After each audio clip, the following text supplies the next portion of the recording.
দুর্বল জিম্বাবুয়েকে পেয়ে আবারও ফর্মে ফিরেছে বাংলাদেশ জাতীয় দল। মাত্র ৪১ রানে ৭ উইকেট হারিয়ে ধুঁকছে জিম্বাবুয়ের ব্যাটাররা। এমন দুধভাত দলের বিপক্ষেও মুস্তাফিজকে কি দরকার ছিল? তাকে আইপিএল খেলতে দিলেই ভালো হতো। এবার লাইভে এসে একই বললেন সাবেক অধিনায়ক মাশরাফি মর্তুজা।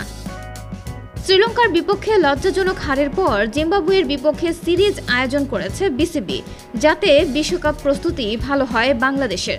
আজ প্রথম ম্যাচে টসে হেরে ব্যাটিং করতে নেমে শুরুতে দারুণ শুরু করলেও মাঝে খেই হারায় জিম্বাবুয়ের ব্যাটাররা। তাসকিন শেখ মেহেদী এবং সাইফুদ্দিনের বোলিং তুপে মাত্র ৪১ রানে ৭ উইকেট হারায় জিম্বাবুয়ে। যে দুর্বল জিম্বাবুয়ের ৫০ রান করার আগেই ৭ উইকেট হারায়, সেই জিম্বাবুয়ের বিপক্ষে খেলার জন্য মুস্তাফিজকে দেশে ফিরিয়ে এনেছে বিসিবি। তাই তো এবার খেপেছে সাবেক অধিনায়ক মাশরাফি মর্তুজা। তিনি বলেন, জিম্বাবুয়ের বিপক্ষে খেলে বিশ্বকাপ প্রস্তুতি নেওয়ার চেয়ে না খেলে বিশ্বকাপ খেলাই ভালো। বিশ্বকাপের আগে এমন কোনো দলের বিপক্ষে খেলা উচিত ছিল যারা প্রতিদ্বন্দ্বিতাপূর্ণ ক্রিকেট খেলতে পারে।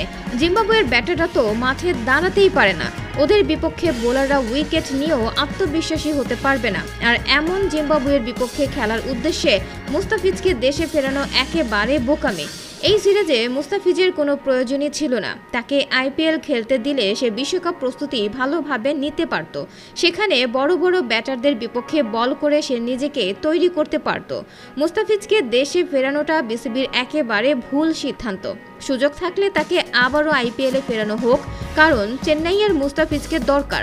এবং জিম্বাবুয়ের বিপক্ষে না খেলে আইপিএল খেললে বাংলাদেশেরও অনেক লাভ হতো।